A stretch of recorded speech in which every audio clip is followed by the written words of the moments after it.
All right, guys, we are in Unit 7, Lesson 3, Tools of the Trade. Um, so, for this lesson, we're talking about some of the tools that you may be using in agri-science and some of the safety that goes along with it. And for each career, there are going to be different needs. Like they say, if you're working at a fishery with a bunch of fish, that's going to be different than when you're working at a soybean farm, right? So it's going to really vary based off where you are, but we're going to talk about some of the most common ones and broad ones. So one of the basic categories of equipment is hardware. So hardware, like think of if you go to a hardware store. If you don't have a local hardware store, some bigger name ones are like Lowe's or Home Depot. So these include durable metal equipment and utensils such as locks, tools, cutlery. Um, it's going to contain like hand tools, hammers, pliers, saws, screwdrivers, as well as fasteners, which is anything that's going to join two objects together, like a screw or a bolt, is a fastener. So, agri-scientists, farmers, they're going to use a wide array of these. They're also going to use power tools and general equipment like air compressors. Um, while some may use special tools, most shops are going to contain these basic items. So, there's a good picture of basic hardware that's going to be found in a tool shop.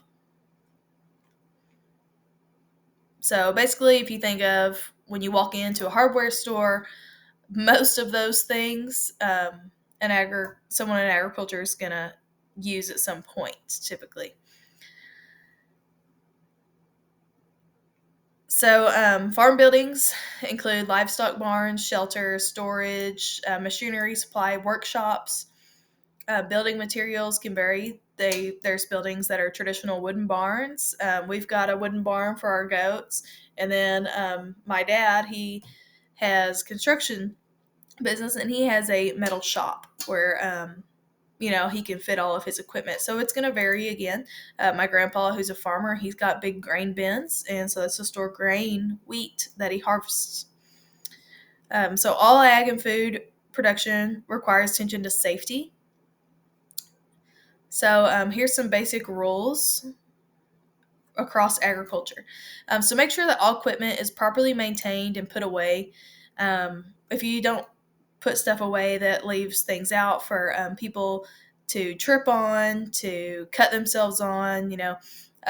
Someone that walks in that isn't used to the shop, they could definitely hurt themselves. So put everything back where you found it. Don't wear loose clothing, especially in a shop, same as in a lab.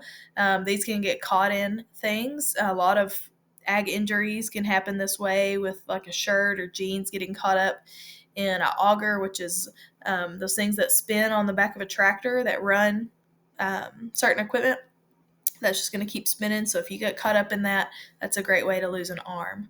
Wearing protective gear. So if you're cutting metal, especially, or grinding metal, pieces are going to fly out and they can hit you in the eye and cause serious damage. I've seen it as an ag teacher happen to kids that don't wear their safety glasses. So they're very important.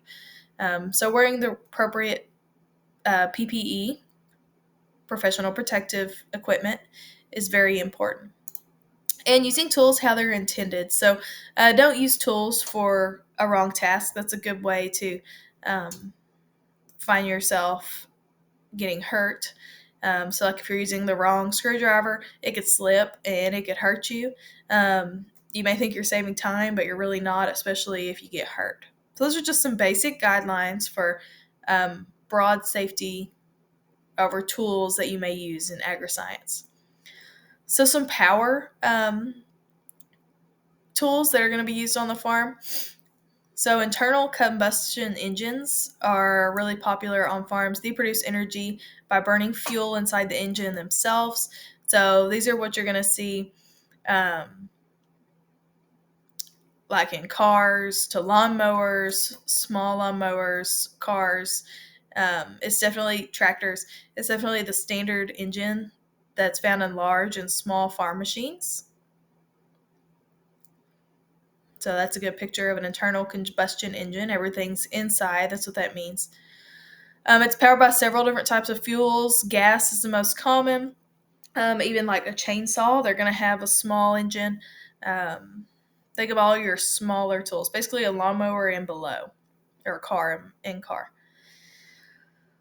It's important to use the right fuel for the right engine. If you put diesel in a gas engine, that's definitely going to mess it up. So it's important to pay attention to those things. So how these work is fuel is sprayed into a cylinder where it mixes with air and is compressed by a piston. Um, and then the fuel is ignited by spark from the spark plug. That's what starts it. This ignition creates heat and pressure that drives the piston back down, so the piston goes up and down, and then the heat's released and the process begins again. So the pistons connect to a crankshaft, which moves in a circular motion. The valves in the engine help make sure the pressure is built and released at appropriate times. So this is really the common basic structure of that engine. Okay, so you can see the crankshaft, which is making it go around. We've got the piston going up and down, and then it shows the spark plug creating that spark and that ignition to get it started. So it takes maintenance to keep these going. Regular fuel is a must because without it, there's no explosions, and the pistons will not move. Spark plugs need to be changed regularly so that they're ready to go. Oil changes are really important. Oil controls the valves and contributes to pressure, creates combustion. As it's used, it loses properties that create these reactions, so it's got to be replaced. That's why it's important to replace the oil in your vehicles. It's really acts dependent on electricity as well, so it's used for a lot of equipment. A lot of those hand tools are going to use electricity, so we're going to talk a little bit about electricity. Um, Electricity comes from electrons. That's why we call it electricity. And those are the negative charged particles. And then protons, positive charged particles in an atom. And so they move around. So when it's altered by a magnet and a generator, these electrons leave their atoms and become free electrons. The free electrons seek a new atom, so they find a new one. And this creates stream of energy known as a current. So when they go outside the realm and they're free, that's an electron. So the units of measurement for current is the ampere or the amp and volts. Remember, that has to do with electricity. Volts are the force required to create the change needed to make electrons flow. For electricity to be useful, it needs a circuit, some way to travel. Okay, so certain elements like metal transmit currents. Power plants use some form of energy like steam to turn generators to produce electricity. So there's a lot of energy sources that can be used in renewable energies. Wind and solar are becoming a lot more popular, and they're starting to replace some fossil fuels. So electricity is sent out to homes and businesses through a system of substations, transformers, and power lines. Power lines that you see, you may pass a substation, which are the big areas where it's like a power grid. So in ag, electricity not only powers tools, but also equipment that heats, cools, dries, and pumps water. Refrigeration for the food industry. We really rely on this electricity. Many farms and related sites have generators, which are machines that are like backup when electricity goes out. So they run on gas or propane, and they help keep the farm going if the main power source fails. So at my house, we have a generator. Because lately we've been having those big ice storms and the power goes out in the winter. So we're going to need something to stay warm, especially if we have baby goats that are being born. They can't survive when it's super cold. So we've got to have something to power our heat lamps so that they can stay warm and alive. So electricity should be used with care. If you've got a frayed cord, that could be dangerous. Electricity and water, you should never mix. So take caution with it, with all of these tools. Okay, so we're talking about tractors. Tractors are a huge part of agriculture. They're used for a lot of different things. They can be used for planting, pulling, plowing, mowing, raking, baling hay, moving things, so much more. So there's kind of a variety you can go on tractors. You can get a really high-end one with a air conditioned cab, GPS navigation that's going to drive itself, or you could do a very basic cabless tractor that you're just using maybe as a lawnmower. So there's an example of a cab tractor pulling a plow.